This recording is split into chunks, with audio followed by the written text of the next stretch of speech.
क्या आपने कभी सुबह उठकर यह महसूस किया कि मैं क्यों जिंदा हूं? सब कुछ ठीक होते हुए भी दिल खाली सा लगता है। अगर हाँ, तो आप अकेले नहीं हैं और हो सकता है आपने अब तक अपना इकिगाई न खोजा हो। आज हम अल्फाज जंक्शन पर बात करने जा रहे हैं एक ऐसी जापानी सोच की जो आपकी जिंदगी को सिर्फ दिशा ही नहीं देगी बल्कि उसे हर दिन जीने लायक बनाएगी। इकिगाई एक जापानी शब्द है। इकी का मतलब होता है जीवन और गाई का मतलब होता है मूल्य, अर्थ या फिर कारण। अगर सरल भाषा में कहें, इकिगाई वो कारण है जिसकी वजह से आप हर सुबह उठते हैं। और यह कोई मोटिवेशनल नारा नहीं है, यह जापानी संस्कृति में एक जीवन शैली है, मानसिक स्थिति है। क्या आपको पता है कि ओकिनावा, जो कि जापान का ऐसा द्वीप है जहां दुनिया के सबसे ज्यादा 100 साल जीने वाले लोग रहते हैं, यहाँ के लोग तनाव नहीं पालते, रिटायर नहीं होते और अपने समुदाय से जुड़े रहते हैं। प्रसिद्ध किताब इकिगाई के लेखक हेक्टर गार्सिया और फ्रांसिस मिरालेस वहां गए। उन्होंने पाया कि वहां के बुजुर्गों के जीवन में एक बात सामान्य थी। हर बुजुर्ग का या हर व्यक्ति का अपना एक इकिगाई था। 102 वर्ष की एक बुजुर्ग महिला मिसाजुकी, वे रोज गार्डन में फूलों की देखभाल करती हैं। उनका इकिगाई प्रकृति से जुड़ाव और सुंदरता फैलाना है। युकिचिरो 101 साल के हैं, हर दिन बच्चों को सोगी यानी कि जापानी चेस सिखाते हैं। उनका इकिगाई ज्ञान बांटना और अगली पीढ़ी को सशक्त करना है। ये लोग इसलिए नहीं जी रहे हैं कि वे सांस ले पा रहे हैं, वे इसलिए जी रहे हैं कि उन्हें पता है कि वे क्यों जी रहे हैं। तो क्या आपने कभी सोचा कि आपका इकिगाई क्या हो सकता है? वो कौन सी चीज है जिससे आप अंदर से जुड़े हैं, जिसे करके आपको समय का भी एहसास नहीं होता? तो आइए इस सवाल का जवाब हम मिलकर आगे खोजेंगे।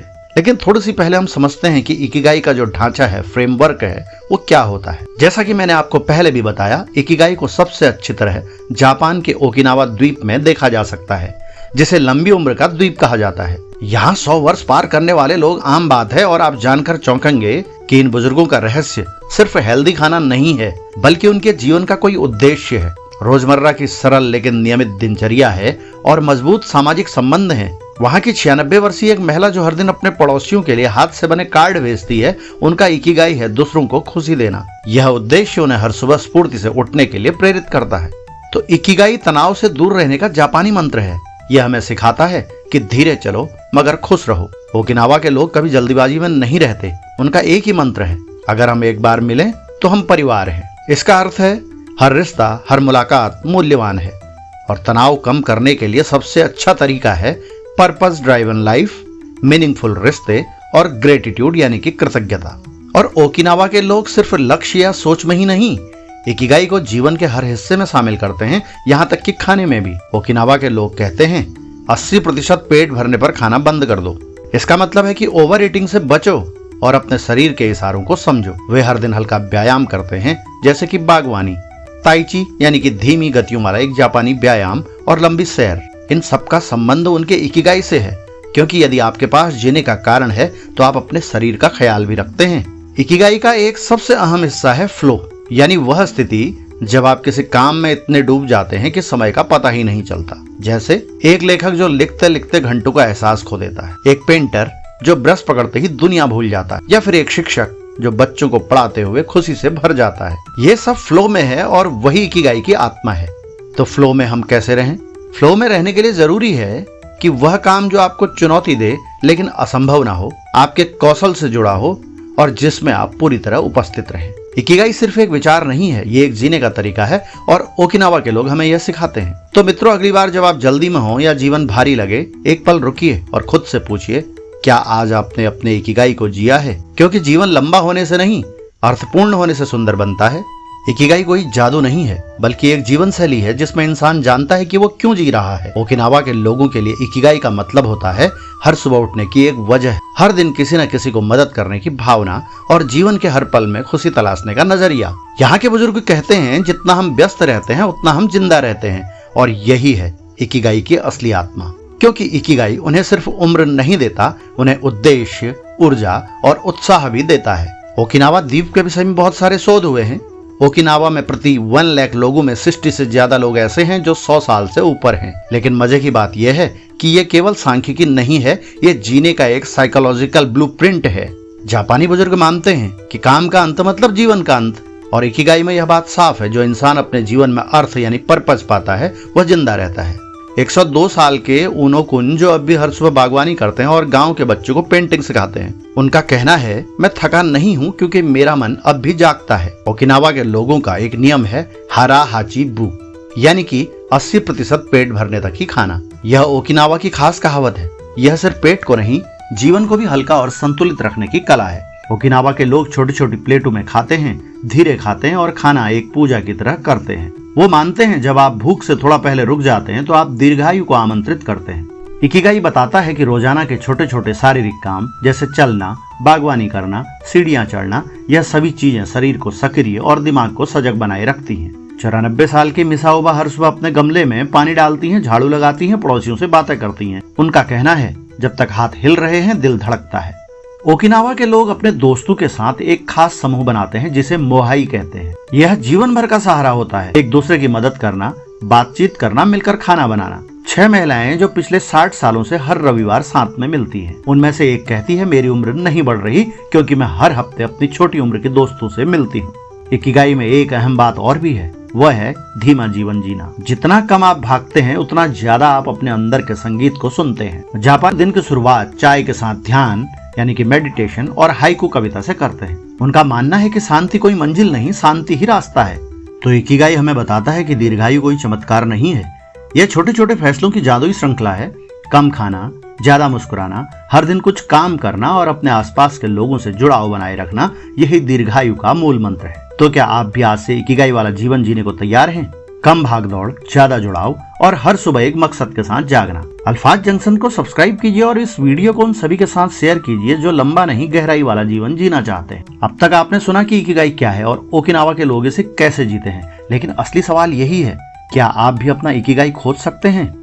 जवाब है हाँ, बिल्कुल हाँ। इकिगाई को कोई बाहर से नहीं देता, यह आपके अंदर छुपी हुई एक लौ है जिसे पहचानने के लिए आपको खुद से कुछ गहरे सवाल पूछने होंगे। आप खुद से प्रश्न करें, आप क्या करना पसंद करते हैं? What do you love? वो कौन से काम है जिन्हें करते वक्त समय का पता नहीं चलता? क्या आप लिखते हुए, गाते हुए, पढ़ाते हुए या मदद करते हुए ज्यादा जीवंत महसूस करते हैं?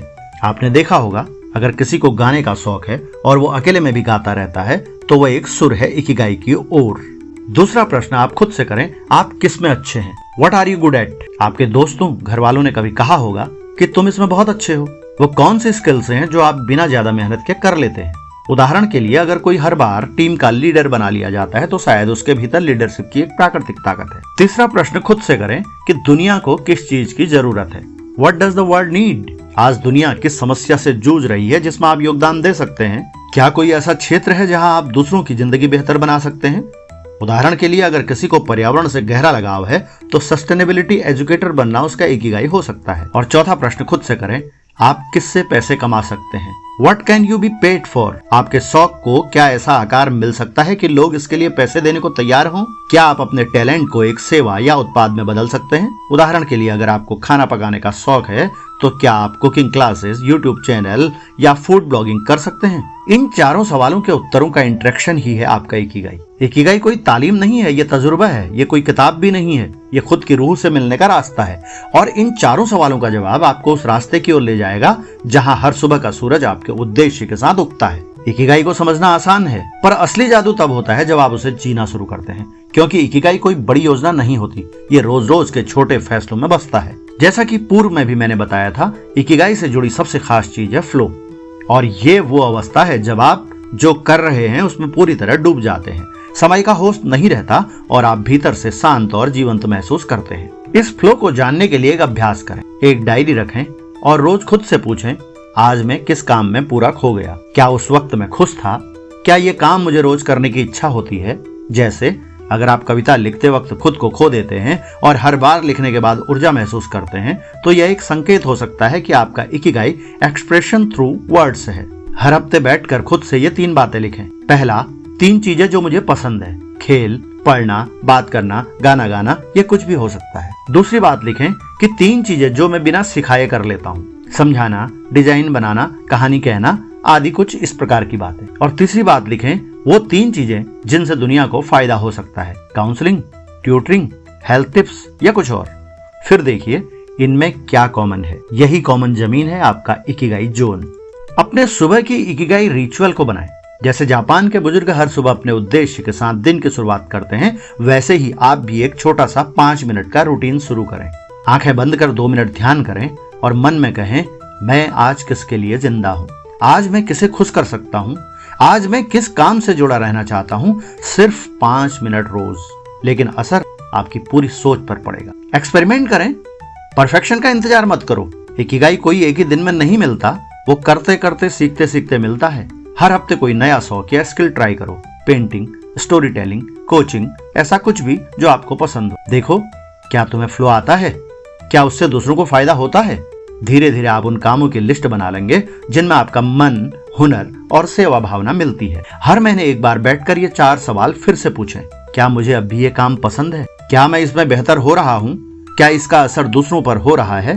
क्या मैं इसमें से कुछ कमा पा रहा हूँ? अगर जवाब हाँ है, आप इकिगाई की दिशा में बढ़ रहे। अगर नहीं है, कोई बात नहीं, बस दिशा संभालिए, चलना मत छोड़िए। क्योंकि इकिगाई कोई मंजिल नहीं है, ये एक सफर है। ये वो रोशनी है जो बाहर नहीं, आपके भीतर जलनी चाहिए। हर दिन थोड़ा थोड़ा जीना, सीखना और जुड़ना, यही इकिगाई है। तो आज से खुद से एक वादा करें, मैं अपना इकिगाई खोजूंगा और उसे जीकर दिखाऊंगा। इकिगाई को समझना एक बात है, उसे महसूस करना दूसरी बात है, लेकिन सबसे महत्वपूर्ण है उसे जीना। क्योंकि असली परीक्षा तब आती है जब ऑफिस, रिश्ते, जिम्मेदारियां और सपने सब एक साथ खड़े हो जाते हैं। जानते हैं समस्या क्या है? ज्यादातर लोग मंडे को बोझ मानते हैं। वे सिर्फ सैलरी के लिए जीते हैं, न कि संतोष के लिए। बर्नआउट, स्ट्रेस और बोर्डम उनकी दिनचर्या बन जाते हैं। इसका हल है काम को इकिगाई से जोड़ना। ये कैसे होगा? इसके लिए कुछ प्रैक्टिस करनी होगी। सबसे पहले अपने जॉब को रिफ्रेम करें, अपने काम को देखने का नजरिया बदलें। उदाहरण के लिए आप कंप्यूटर पर काम कर रहे हैं और एक्सेल सीट भर रहे हैं, तो यह महसूस करें, मैं सिर्फ एक्सेल सीट नहीं भर रहा हूँ, मैं किसी कंपनी को व्यवस्थित बना रहा हूँ। यदि आप शिक्षक हैं और एक क्लास में पढ़ा रहे हैं, तो यह सोचें, मैं सिर्फ एक क्लास नहीं पढ़ा रहा, मैं आने वाली पीढ़ी को दिशा दे रहा हूँ। इससे काम में अर्थ जुड़ता है।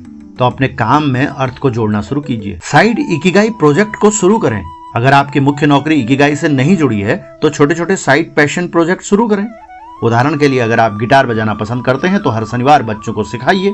अगर आपको मोटिवेशनल बातें पसंद है तो यूट्यूब जैसे कि अल्फाज जंक्शन शुरू कीजिए। ये छोटे काम आपकी रूह को जिंदा रखते हैं। तीसरा तरीका है जॉब क्राफ्टिंग अपनाएं। यानी अपने काम को इस तरह से डिजाइन करें कि उसमें आपकी स्ट्रेंथ शामिल हो। जहां क्रिएटिविटी मिले वहां इनिशिएटिव लें। उदाहरण के लिए, किसी अकाउंटेंट को क्रिएटिविटी पसंद है, वो डैशबोर्ड डिजाइन कर सकता है। तो इकिगाई सिर्फ काम में नहीं, रिश्तों में भी होता है। आपका परिवार भी आपकी जिम्मेदारी नहीं, आपका उद्देश्य हो सकता है। रिश्तों में भी इकिगाई लाया जा सकता है। कैसे? क्वालिटी टाइम को स्केयर टाइम बनाएं। यानी दिन में 15 से 20 मिनट सिर्फ परिवार के लिए रखें। कोई फोन, स्क्रीन नहीं, सिर्फ आंखों में आंखें और दिल से संवाद। बच्चे की आंखों में देखने से ज्यादा सच्चा कोई पर्पस नहीं होता। दूसरा, कंट्रीब्यूशन की भावना अपनाएं। इकिगाई तभी आता है जब आप किसी को दे रहे होते हैं। रोज कुछ ऐसा काम करें जिससे किसी अपने की जिंदगी आसान हो। जैसे अगर आप छोटे हैं तो मम्मी के लिए पानी भर दीजिए, या पापा से कह दें कि थक गए हो क्या, मैं कुछ कर दूं। ये छोटे योगदान आपके रिश्ते को इकिगाई से जोड़ते हैं। काम में उद्देश्य, रिश्तों में योगदान। लेकिन अब सबसे बड़ी चुनौती बची है खुद के साथ इकिगाई का रिश्ता। वो अकेलेपन की रातें, वो थकान के पल, वो सवाल, मैं कौन हूँ। जब दुनिया सो जाती है तब सवाल उठते हैं, क्या मैं अपनी जिंदगी सही दिशा में जी रहा हूँ? क्या मैं वो कर रहा हूँ जो मैं करने के लिए पैदा हुआ हूँ? इकिगाई का सबसे गहरा रूप हमारे अंदर छुपा वो हिस्सा है जो तन्हाई में भी हमें दिशा देता है। इकिगाई तभी सक्रिय होता है जब हम खुद को जैसा है वैसा ही स्वीकार करना सीखते हैं। जानते हैं ज्यादातर लोग क्यों दुखी रहते हैं? क्योंकि वो दूसरों के जैसा बनने की कोशिश करते हैं। समाज, माता पिता या सोशल मीडिया की अपेक्षाओं के पीछे अपनी असल पहचान खो बैठते हैं। लेकिन इकिगाई कहता है खुद से दोस्ती करो, तभी जीवन की राह मिलेगी। हर सुबह शीशे में खुद को देखकर कहें, मैं जैसा हूँ अच्छा हूँ, मेरी रुचियां और मेरी पहचान मेरे इकिगाई की चाबी है और मैं अपनी राह खोजने के लिए समय और धैर्य दूंगा। रोज ये बातें दोहराना माइंडसेट को रिसेट करता है। जापानियों का इकिगाई दर्शन कहता है, जिन्हें बहुत चीजों की जरूरत होती है वो जीवन से दूर होते जाते हैं। इकिगाई की खोज तब आसान होती है जब आप अनावश्यक चीजें छोड़ना सीखते हैं, व्यस्तता को व्यर्थता से अलग कर पाते हैं। उदाहरण के लिए, हर दिन 10 मिनट स्क्रीन ऑफ करके सिर्फ सोचिए। यह मौन और खालीपन आपको अपने भीतर ले जाता है जहाँ इकिगाई पनपता है।